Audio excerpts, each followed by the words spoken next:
Buenas tardes, ¿cómo están? Bienvenidos a Open House. Gracias por estar con nosotros un domingo más. Vamos a hablar acerca de una investigación de Jesús, de CSI. Estaban bromeando hoy en la mañana que estaban haciendo esta canción de CSI. Yo no soy muy fan de CSI, pero a mi esposa le encantaba esa serie. Ya no la vemos más, pero era demasiado cool para ella ver esa serie. Entonces yo le dije a los muchachos que si la gente en Costa Rica entiende CSI, entonces ellos dijeron, sí, es como el OIJ en Jacó, decían, ¿verdad? Como estar investigando. Ok, tal vez eso lo van a entender. Pero bueno, vamos a investigar a Jesús y la pregunta que vamos a hacer es, ¿por qué seguimos a Jesús? ¿Por qué seguimos a Jesús? ¿Por qué seguimos a Jesús y no a Mahoma? ¿Por qué seguimos a Jesús y no a, no sé, a Júpiter? ¿Por qué seguimos a Jesús o tal vez no seguir nada? ¿Por qué? Y la respuesta que yo le daba a esto cuando estaba pequeño era, uno, porque mi maestra de escuela dominical me enseñó y me dijo, ¿verdad? La maestra de escuela dominical me dijo que hay que seguir a Jesús y yo decidí seguir a Jesús. Y dos, porque la Biblia lo dice. Y esas dos respuestas son muy buenas, son buenas respuestas para mí, me ayudaron mucho a mí, pero esas dos respuestas son, en cierta forma, se quedan en un nivel de fe de niños, ¿ok? Que cuando te haces un adulto ya necesitas una fe con raíces un poquito más profundas. Y lo que vamos a hacer en las próximas 3 semanas, Dani y yo hemos estado preparando esto ya por varias semanas y vamos a estudiar la vida de Jesucristo relatada por Lucas, uno de los primeros seguidores de Jesús que escribió el libro de Lucas. Lucas era una persona de origen griego. De hecho, yo le puse a uno de mis hijos el nombre Lucas, pero no tiene nada que ver con Lucas de la Biblia, sino que a mi esposa le gustaba mucho ese nombre. Ya saben quién manda en la casa, entonces puse el nombre Lucas. Pero el nombre Lucas significa, y Lucas estaba conmigo aquí en la primera fila, no voy a decir nada que lo avergüence hoy, pero su nombre significa luz. ¿Ok? Luz o persona que da luz. Entonces ese era el nombre de Lucas, eso no tiene nada que ver con la charla, solamente un dato curioso que investigué, hablando de investigar, cuando le decimos poner o cuando Ashley decidió ponerle a Lucas. Pero bueno, entonces, ¿por qué seguimos a Jesús? Y las respuestas de escuela dominical que me ayudaron a mí no necesariamente nos van a sostener siempre, y por eso vamos a estudiar el libro de Lucas para ver qué nos dice Lucas acerca de Jesús. Y la pregunta de por qué seguir a Jesús o por qué no seguirlo la respuesta no debería ser porque la Biblia lo dice, o no debería, aunque yo creo todo lo que la Biblia dice, o no debería ser porque la maestra de escuela dominical me lo enseñó, debe ir un poquito más allá. De hecho, la idea de que la Biblia lo dice incluso puede ser algo que no soporte el escrutinio, que no soporte el cuestionamiento. Porque cualquier persona puede encontrar alguna contradicción o yo le llamo una aparente contradicción con la Biblia. Algunas personas no creen en la Biblia. ¿Cómo convences a alguien bueno, yo creo en Jesús porque la Biblia lo dice? Ok, pero yo no creo en la Biblia. Y no significa que vamos a andar convenciendo a la gente, haciendo debates de esto necesariamente, pero al menos que tengamos muy claro el fundamento de nuestra fe. ¿Ok? Entonces, la pregunta correcta debería ser más bien, no si la Biblia es confiable, aunque creemos que la Biblia es confiable, pero una manera mejor de formular esa pregunta es la siguiente forma. Son las historias, porque al final estos fueron historias de Mateo, Marcos, Lucas y Juan, fuentes confiables. Si son fuentes confiables acerca de Jesús. Así como conocemos la historia de Juan Santamaría, así como conocemos los que crecieron en Estados Unidos, o mi esposa que creció en Estados Unidos, nació en Estados Unidos, conocen la historia de George Washington, que en lugar de coronarse a él mismo, coronó al país y fundó esta democracia. Toda esa historia no estábamos ahí presentes. La única razón que lo sabemos es por fuentes confiables. Yo he escuchado que Juan Santamaría dio el paso, pero la persona que leyó esa historia no la leyó de una historia confiable, porque otra persona me dijo, no, él no dio el paso, a él lo empujaron. ¿Ok?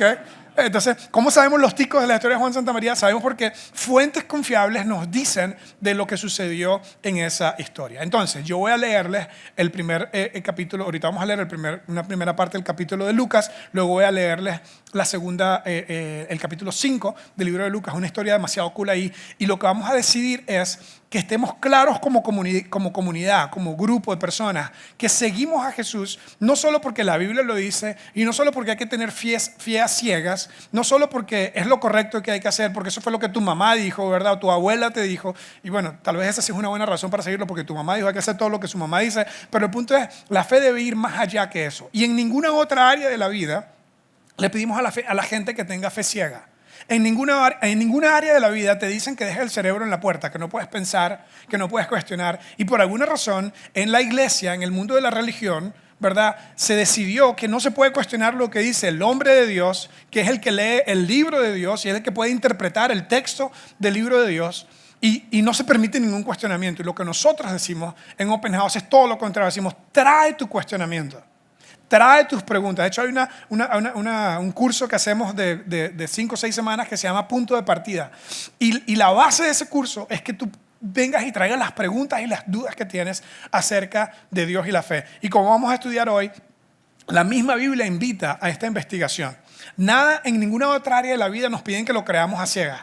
Por ejemplo, yo he estado viajando mucho últimamente, he estado haciendo trabajo de consultoría, he estado con bastantes viajes, estaba en un viaje en Europa, que nunca voy a Europa, siempre me quedo de este lado, y por diferentes razones estaba haciendo un trabajo en España, y mientras estaba allí me pidieron apoyar a otro consultor que íbamos a estar haciendo un trabajo en Alemania y en Hungría, y bueno, crucé el charco, y cada vez cuando voy para aquel lado y cuando vengo de aquel lado, veo en el mapa que te ponen en el avión, te ponen un cosito con un mapa, ¿verdad? Y yo digo, ese océano Atlántico es bien grande, ¿verdad?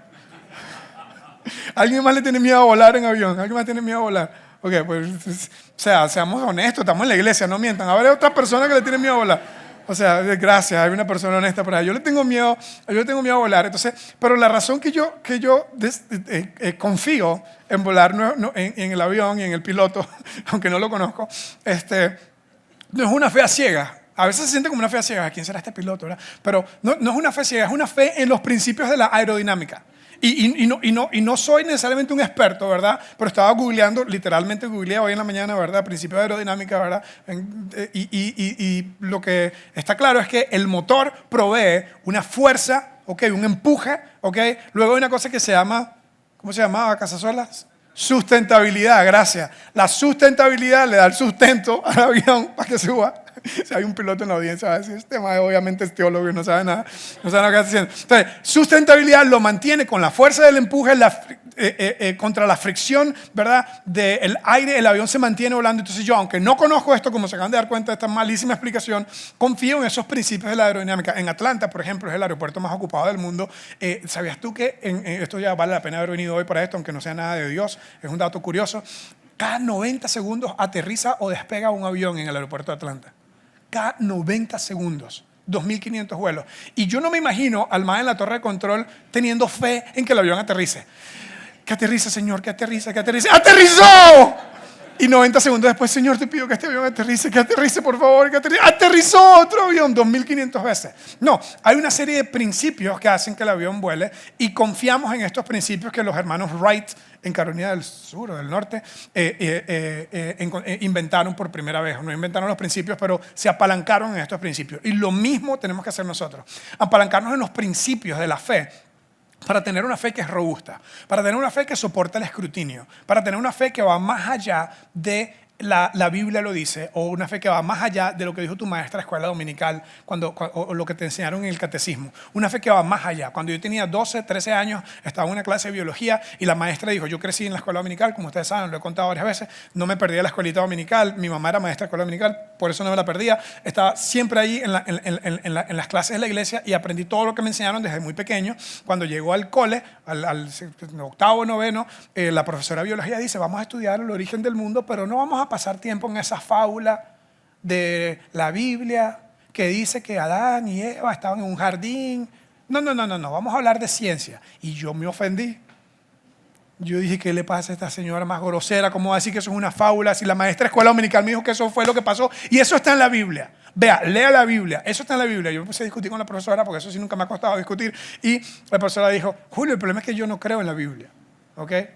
Entonces, ¿qué vamos a hacer cuando nos enfrentamos a que alguien va a cuestionar la Biblia o a que alguien va a decir eso es un libro que no es perfecto o que tenemos que tener una fe más profunda? Ahora, otra vez, la Biblia misma invita a la investigación. Lucas, que escribió el libro de Lucas, no tenían agencias creativas para nombres de libros en aquel tiempo, entonces le ponían el nombre al maestro que lo escribió.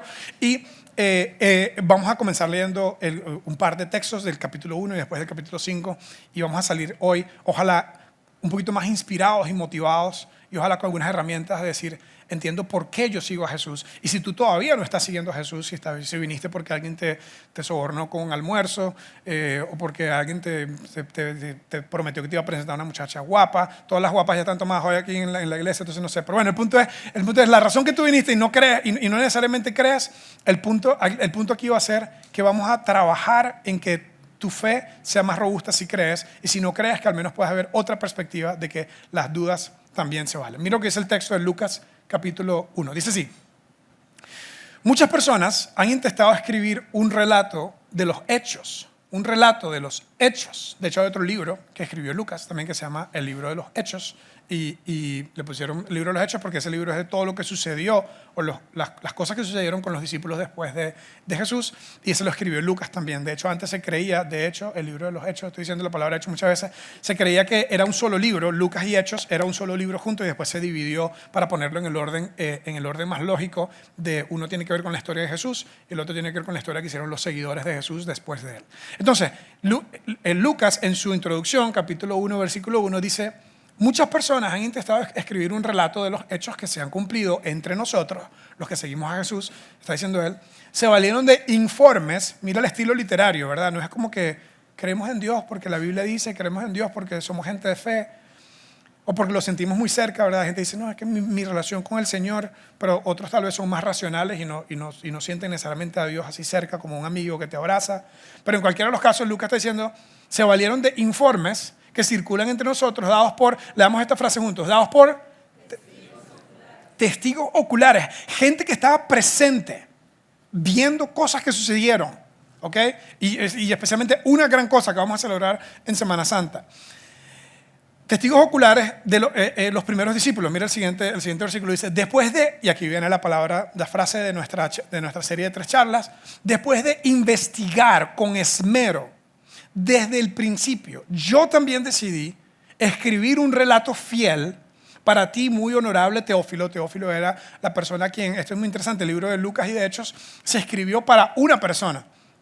Era como un informe para una persona, no necesariamente un libro para que se leyera en todos lados del mundo y para que se le pusiera el nombre de Lucas a los hijos de uno, ni nada de eso. Era simplemente Lucas tenía una relación, un amigo que se llamaba Teófilo. No sabemos quién es esta persona, hay diferentes versiones, pero ninguna está completamente concreta. Algunas personas pensaban que era una persona judía muy conocida porque decía honorable o excelentísimo. Algunas personas pensaban que era el abogado de Pablo, que era, porque Pablo antes de seguir a Jesús era fariseo, era un abogado experto en la ley judía. Otras personas creen que tal vez era simplemente una persona que tenía estatus social, dinero, un empresario. No sabemos quién era, lo que sabemos es que a él fue a quien Lucas le escribe su relato y dice, para el propósito, nos da el propósito de por qué le está escribiendo esto, le dice, para que puedas estar seguro de la veracidad de todo lo que te han enseñado. Para que puedas estar seguro de la veracidad, para que sepas que esto es algo cierto, no porque la Biblia lo dice, porque por cierto no había Biblia en ese tiempo. ¿Cómo que no había Biblia? Bueno, había una Biblia que era el Antiguo Testamento, un grupo, unos 100 o 200 años, no recuerdo la fecha exactamente, un grupo de judíos le habían pedido a 6 personas de cada tribu de los judíos, al menos esta es una de las versiones, hay otra versión que dice que 10 de las tribus se desaparecieron, pero el punto es 72 sabios traductores del hebreo al griego tradujeron la primera traducción de la Biblia del Antiguo Testamento. Esto fue unos 100 o 200 años antes de Cristo. Sucedió en un lugar que se llama Alejandría, que se convirtió en un lugar muy importante en el norte de África. Y esta fue probablemente la Biblia que tenía Jesús en su tiempo, los discípulos de Jesús en su tiempo, ¿verdad? El Antiguo Testamento. Algunas personas creen que tal vez fueron solo los primeros 5 libros de la Biblia, el Pentateuco que se tradujo. Otras personas creen que era Torá y Taná, que es como los 5 libros y después el resto de los otros libros, 39 en total, más algunos otros que se le llamó apócrifos, que es otro tema. El punto es que la Biblia que existía para el tiempo de Jesús era la Biblia judía, el Antiguo Testamento. No había una Biblia cristiana, ¿okay? No había un Nuevo Testamento como lo tenemos hoy en nuestra Biblia. Entonces, para el primer siglo, segundo siglo y tercer siglo no había Biblia. Lo que había eran diferentes documentos, diferentes cartas, como la carta de Lucas a Teófilo, que estamos leyendo hoy, o la carta de Pablo a los cristianos en Corinto, que tenían en Corinto, o la carta de Pablo a los cristianos en Éfeso, que tenían en Éfeso. Y si tú vivías en Éfeso, no tenías la carta de Corinto, ellos tenían la carta de Éfeso. Y si tú vivías en Corinto, no tenías la carta de Éfeso. Esa es la forma como funcionaba. Y el contenido de estas historias, que estaban basadas en relatos que confirmaban la veracidad de los hechos. Y obviamente ese hecho fue lo que trastornó, cambió al mundo, al hecho que hoy 3 partes del mundo son cristianos, y que en un momento incluso el Imperio Romano entero, que era pagano y perseguía el cristianismo, se hizo un imperio cristiano. No porque la Biblia lo decía, esa no fue la cosa que convencía a la gente, porque no había Biblia, al menos no del lado cristiano, y tampoco era porque la gente se sentía muy cerca de Dios, sino por lo que había sucedido. Hubo un gran evento, y ese gran evento es el que celebramos el domingo de resurrección. La base de la fe del cristianismo es, número 1, la resurrección, y número 2, el hecho de que la resurrección tuvo una comprobación pública. Una comprobación pública. Fue confirmado públicamente, no fue un hecho que sucedió de que una persona dijo, morí y resucité, y nadie sabe. No. Decenas de personas, cientos de personas vieron a Jesús morir, y cientos de personas vieron confirmado que estaba muerto. Sus discípulos más cercanos estaban aterrados, literalmente debajo de la cama, escondidos, porque pensaban, si mataron al líder van a venir por nosotros después. Las mujeres, como siempre, más valientes, estaban dando la cara, ¿verdad?, al frente de los romanos, al frente de todo el mundo. Los discípulos estaban escondidos. Se murió el líder, se acabó el movimiento, y 3 días después, de siempre no, resucitó.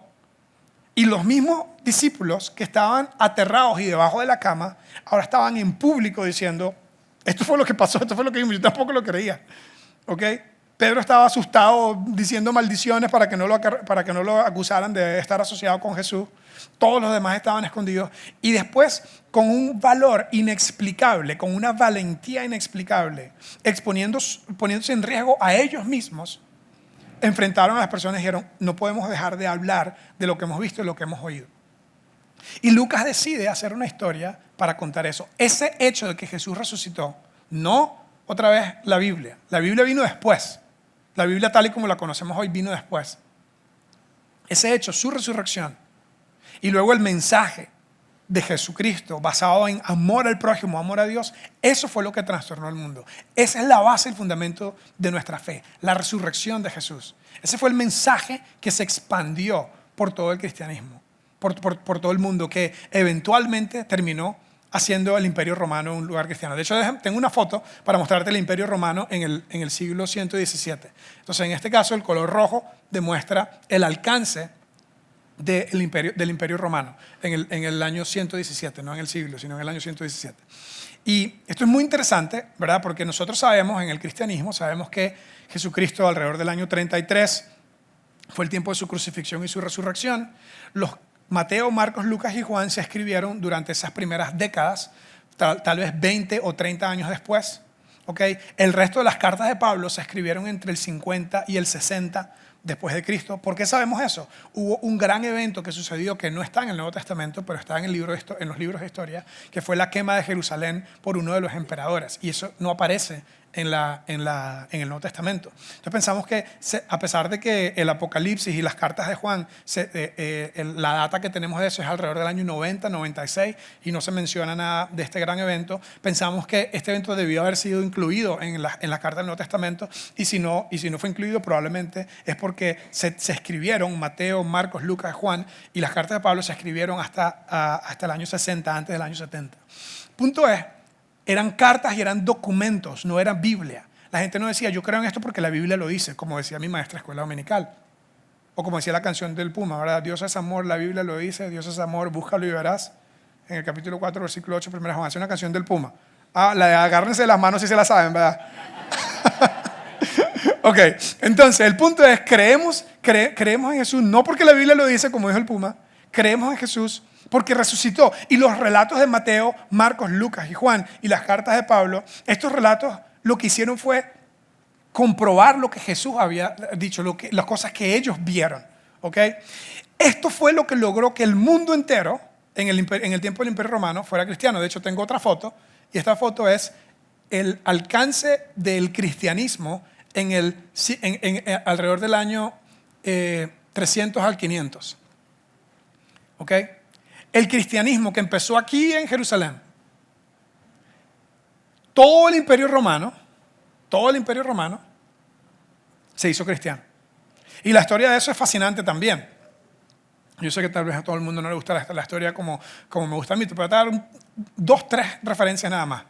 Alrededor del año 200, un emperador pagano que se llamaba Diocleciano, era eso. Tú sabes que de vez en cuando tú conoces a una persona que es atea, pero es como pura vida. Es como que yo soy ateo, pero te respeto lo que tú creas, ¿verdad? Demasiado cool. Pero de vez en cuando te encuentras con un ateo que es ateo militante, ¿verdad? Como que yo soy ateo y hoy te voy a convencer a ti que seas ateo también. Y tú dices, pues chica, yo también soy ateo ahora, ¿verdad? Porque es demasiado buena la explicación. Así era Diocleciano. Diocleciano era pagano, pero de hecho él no solamente era pagano, sino que él quería acabar con el cristianismo que se está expandiendo por todo el imperio romano. Y él se dio cuenta que la razón de que el cristianismo se estaba expandiendo tanto era porque tenía literatura. Porque Mateo, Marcos, Lucas, Juan, Pablo escribieron y estas cosas que se escribían se enseñaban en pequeñas comunidades como esta, se le enseñaban a niños como le estamos enseñando nosotros ahí, y Diocleciano dijo, de la forma de acabar con esta gente es acabando con la literatura de ellos. Y mandó a quemar todas las literaturas cristianas, no habían Biblias, todas las literaturas cristianas en el Imperio Romano. Obviamente no lo logró porque hoy tenemos Biblia de todos los tipos que vos querás, traducciones de todas las que vos querás, ¿verdad? Entonces no se logró eso, pero eso fue un evento importante que te indica que en el siglo II el Imperio Romano pagano estaba bien en contra del cristianismo. Un segundo evento. En el año 313, el edicto de Milán. Adivinen dónde sucedió. En Milán. Muy bien, está poniendo atención, nada más para si están despiertos. El edicto de Milán, Constantino ahora era el emperador de Roma. Y este edicto tenía otro nombre también, se llamaba el edicto de tolerancia. Ahora pasó una nueva ley del emperador Constantino que dijo, ¿sabes qué? Los cristianos son pura vida, no sé cuál es el problema que tienen ustedes y no deberíamos matar a los cristianos. Yo pienso que no hay que tirarlos a la arena, dejen que sean los maleantes, los prisioneros, los convictos que estén ahí en la arena. No hay que tirar cristianos inocentes ahí, vamos a tolerar a los cristianos. ¿Okay? Resulta que la mamá de Constantino, que se llamaba Helena, se había convertido al cristianismo, pero estaba todo guardado en secreto. ¿Okay? Y le hablaba a Helena a Constantino, su hijo, como toda mamá le habla a su hijo, le decía, mira, deja de pelearte con esos cristianos. Deja de pelearte con esos cristianos que son inocentes. En el 313 fue el edicto de tolerancia. Y en el 325 fue el edicto de Nicea. Sí, también sucedió en Nicea. Y este edicto no solamente le dio al cristianismo, ya le habían dado al cristianismo permiso de operación, pero del 313 al 325, Constantino decidió, ¿sabes qué? Ahora yo también soy cristiano y por lo tanto todo el imperio de ahora en adelante va a ser cristiano. Se convirtió al cristianismo Constantino y decretó, imagínense eso, que Jesucristo no lo hubiese hecho así, ¿verdad? Porque Jesucristo invitó a la gente a seguirle voluntariamente. Constantino sacó una espada y dijo, ¿tú eres cristiano o no eres cristiano? Y la gente decía, cristiano, ¿verdad? Okay. Esa fue la forma de evangelizar, de Constantino. Y la razón que él hizo eso fue porque tenía una batalla y la noche anterior de la batalla su mamá era cristiana, su mamá ya le estaba hablando a él y la noche anterior de la batalla tuvo un sueño y en este sueño se le apareció una cruz en fuego y una voz que decía, con la cruz vencerás, y él ganó la batalla el siguiente día y decidió que Cristo le salvó de esa batalla y decidió que ahora él era cristiano y utilizó ahora el poder de la religión para continuar su conquista. Entonces, otros datos importantes, Diocleciano, Constantino y ahora el imperio que un día era pagano completamente y que perseguía a los cristianos, ahora era un imperio cristiano. Y por cierto, Cartago estaba ahí, para que sepan. Los de Cartago representados en el mapa del cristianismo en el primer siglo, no ganaban un partido de fútbol en aquel tiempo tampoco. Ok. Siempre le damos muy duro a la gente de Cartago. Entonces, ¿por qué los cristianos creemos en Jesús? Bueno, porque la Biblia lo dice, porque la maestra escuela dominical lo dice. Lucas diría, no, porque vimos algo. Vimos a un muerto andar. Vimos a una persona ser triturado, molido por lo peor de la humanidad, de la pena de muerte romana, en una cruz, y después lo vimos resucitar. Y después en cada uno de los lugares donde había un centro, un hub de muchos cristianos, el mapa lo representaba con una cruz. Qué irónico, ¿verdad? La misma cruz que usaron para matar a Jesucristo, ahora es el símbolo que nosotros tenemos como lo que representa nuestra fe. Entonces, ¿por qué somos cristianos? Porque más de 500 personas vieron a Jesús resucitado, porque fue el mensaje que se movió como un fuego por todo el Mediterráneo y por todo el Imperio Romano, el mensaje de que Jesús está vivo, de que Él es Dios, de que Él es quien dice que es. Esa es la razón por la que nosotros somos cristianos. Ahora, también tiene que ser un poco más personal. Entonces, Jesús comienza a llamar a sus discípulos, libro de Lucas, ya pasamos al capítulo 1, vamos al capítulo 5. Del capítulo 1 al 5... Lucas nos habla del nacimiento de Jesús, nos habla de cuando lo presentaron en el templo, luego nos habla de cuando Juan el Bautista lo bautizó a Jesús y luego de los primeros milagros y los primeros discípulos los primeros milagros que hizo y los primeros discípulos que comenzó a llamar. Ahora, Jesús estaba un día en el capítulo 5 enseñando y le pidió a Pedro, que ya se habían hecho amigos de Pedro, esto es en Galilea, y ellos eran pescadores en un lago enorme que se llama el lago de Genesaret, también se le conoce como el mar de Galilea, estaban pescando ahí y vinieron de pescar los muchachos, Pedro y sus familiares, sus amigos, vinieron de pescar, no pescaron nada ese día, eran como las 6 de la mañana tal vez, estaban arreglando las redes, ¿verdad? Reparando las cosas, y Jesús les pidió utilizar, había mucha gente que venía a escuchar a Jesús, y Él les pidió utilizar la barca como plataforma. Entonces Jesús está enseñando desde el agua, desde el barco en el agua, Él está encima del barco como una plataforma y enseñándole a la gente que está en la orilla, ¿ok? Dio su sermón, mucho más largo que los míos, ¿verdad? Así que sean agradecidos. Da su sermón re largo y después que termina el sermón, Jesús le dice a Pedro que vuelvan a pescar. Mira lo que dice, esto está en Lucas capítulo 5. Cuando terminó de hablar el sermón largo de Jesús, le dijo a Simón, ¿verdad? Ahora vamos a aguas más profundas y echa tus redes para pescar. Ahora, es muy interesante que uno lee entre el texto, ¿verdad? La Biblia no es solo un libro de religión, hay que leerlo poniéndole énfasis un poquito a la lectura. Mira la forma como le respondió Pedro. Maestro, ojo a esta palabra, maestro, le dice. Se estaban conociendo, ¿verdad? Maestro, le dice. Respondió Simón, porque Jesús era un maestro, un rabino. Maestro, respondió Simón, hemos trabajado mucho durante toda la noche y no hemos pescado nada. Era la forma amable, según mi intuición, según lo que yo leo entre líneas, era la forma amable de Pedro decirle a Jesús, ¿vos sos pescador? No sos pescador, ¿verdad? ¿Vos sos qué es lo que trabajas vos? Carpintero. Soy carpintero, como albañil y carpintería. Ah, bueno, se nota que sos albañil. Se nota que no sos, que sos carpintero y albañil porque no sabes nada de pescar. Se pesca en la noche, ¿verdad? Cuando está un poco más la temperatura del agua más, un poquito más fría, los peces suben y los jalamos con la red. Entonces, zapatero a sus zapatos, dedícate a lo tuyo. El sermón te salió muy bien, por cierto, pero de pescar no sabes nada. Entonces, respetuosamente Pedro le está diciendo, no pescamos nada. Y después dice, pero es una persona, es un maestro, es un señor importante, pero si tú no lo dices, podemos ir nuevamente, ¿verdad? Pero no vamos a pescar nada. Entonces, es interesante, ¿verdad? Porque aquí también hay otra enseñanza filosófica, ¿verdad? Que podemos sacar nosotros, que de vez en cuando algo que nos va a pedir Jesús no nos va a hacer mucho sentido. Pero debemos decir, pero si el Señor lo dice, por algo debe ser. A veces no hace mucho sentido lo que nos pide que hagamos con nuestro dinero. A veces no hace mucho sentido lo que nos pide que hagamos con nuestras relaciones. A veces no nos hace mucho sentido. Por ejemplo, todo el mundo está hablando del tema de la sexualidad y ese no es el sermón de hoy definitivamente, ¿verdad? Pero que Dios nos pide abstinencia hasta el matrimonio, ¿verdad? Y es como que no nos hace mucho sentido. Y uno debería decir, a mí no me hace sentido honestamente, pero si tú lo dices, yo lo voy a hacer. Es otro sermón para otro día, así que respiren, relájense. Okay. Siguiente versículo. Dice, esta vez, salieron a pescar, y esta vez, o sea, la primera vez no pescaron nada, toda la noche cuando se debe pescar, cuando los expertos dicen que hay que pescar. Esta vez las redes se llenaron tanto de peces que comenzaron a romperse las redes. Un grito de auxilio atrajo a los compañeros de otra barca que estaban en la orilla y dijeron, traigan las barcas, y las dos estaban llenas de peces al punto de hundirse. Ustedes no vieron la película de Nemo, cuando Nemo le dice a los peces que ayuden a nadar en contra de la red. Bueno, pasó esto, pero al contrario, los peces vinieron mágicamente, o más bien milagrosamente, vinieron a la red y los discípulos estaban sacando las redes. Este era el trabajo de ellos, este era el sustento de ellos, ¿ok? Y vean lo que pasó en el siguiente versículo. Cuando Simón Pedro se dio cuenta de lo que había sucedido, dijo, ¡somos ricos! Esto será un antes y un después en nuestra industria. Y le ofreció a Jesús un contrato de 3 años, 25% de comisión de las ventas brutas, con una firma de un contrato de no competencia. Pedro dijo, la hicimos. O sea, nosotros tenemos al mae que trae los peces. Si yo logro que este mae me firme un contrato de no competencia, No, va a haber pescado para todo el mundo, va a haber peces para todo el mundo y vamos a hacer, mira, bueno, esto no está en la Biblia, nada más quiero aclararles, traigan sus propias Biblias y vayan ahí verificando lo que yo voy poniendo aquí, ¿verdad?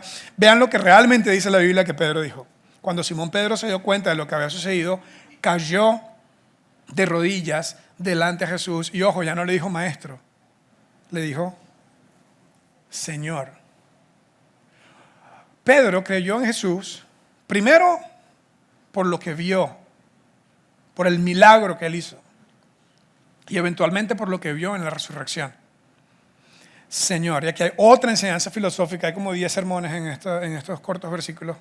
Cuando nosotros vemos a Dios como Él es, nos vamos a ver a nosotros como nosotros somos.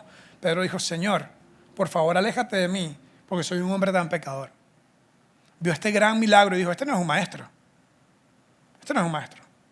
Este es el Señor. ¿Quién es Jesús para ti? ¿Es un maestro, un maestro filosófico, Sócrates, Jesús, un místico, un iluminado? ¿O es tu Señor? Cuando tú ves a Dios como Él realmente es, te vas a ver a ti mismo como realmente eres. Que tú no eres un cometedor de errores. El problema es peor, tú y yo somos pecadores. El pecado nos separa de Dios. Pero Dios mandó a Jesús a venir al mundo para solucionar el problema del pecado. Y gracias a eso nosotros podemos venir a Él y decirle, Señor, no porque la Biblia lo dice, no porque la maestra escuela dominical lo dijo, sino porque Él resucitó. Y si no hubiese resucitado, nada de esto sería verdad. Sería todo un juego. Ahora, ¿quién es Él para ti? ¿Es tu maestro o es tu Señor? Está bien si es tu maestro. Mi invitación es a que le sigas, a que le continúes siguiendo, porque si le sigues como maestro, tal vez vas a ver que es más y que es tu Señor. Eso fue lo que pasó con Pedro ese día. Y dejó en ese puro momento donde su sustento y su negocio se vio como en el mejor momento, ahí decidió tirar las redes. Y Jesús le respondió y le dijo, ahora tengo un plan diferente para ti. Pero antes de mostrarle esa parte, esta idea de lo que Pedro vio, de lo que Pedro vivió, experimentó una maravilla, experimentó un milagro. A mí me recuerda mucho a una oración que tu papá, Ashley, que mi suegro hace por mis hijos, por todos sus nietos. Tiene 9, somos tres los hijos de mi suegro, son 3 y todos tenemos 3 hijos, son 9 nietos. Y él dice, de hecho me parece algo tan importante que lo quería poner hoy en mi presentación. Mi suegro dice, mi oración por mis nietos es que conozcan a Jesús personalmente, que lo sigan apasionadamente y que vean las obras maravillosas que solo su mano puede hacer. Es una oración maravillosa. Y yo no sé tú, pero de vez en cuando yo he visto como algo como que, wow, eso tiene que haber sido Dios. Eso solamente Dios puede haber hecho eso. Eso fue lo que sucedió con Pedro ese día. Vio las maravillas de Dios. Y ojalá que tú también puedas en algún momento ver cosas maravillosas. Tal vez ya lo has hecho. Y esas cosas confirman por qué nosotros seguimos. ¿Quién es Jesús para ti?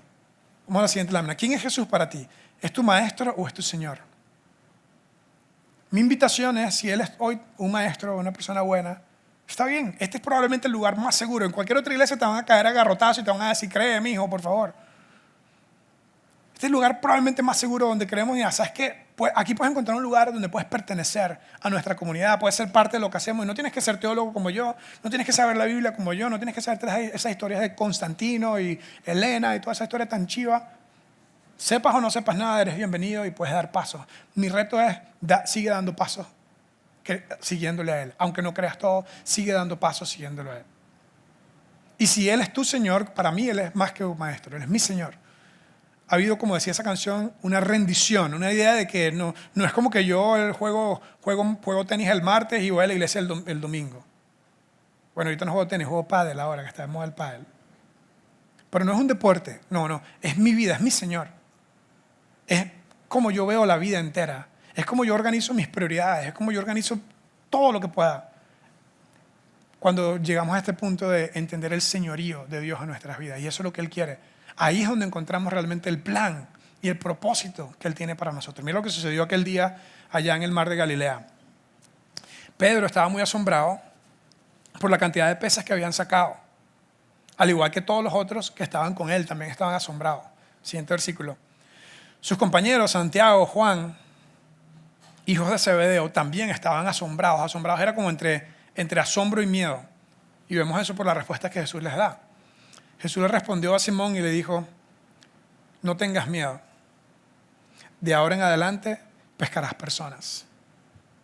Entonces Jesús fue a reclutar a sus discípulos, a sus seguidores, y no fue a la escuela de negocios más importante de Jerusalén o a la escuela rabínica de Jerusalén. Fue al mar de Galilea y vio personas comunes y corrientes y vio el potencial divino en ellos. Hay otra enseñanza, hay como 10 sermones hoy. Mira la siguiente lámina.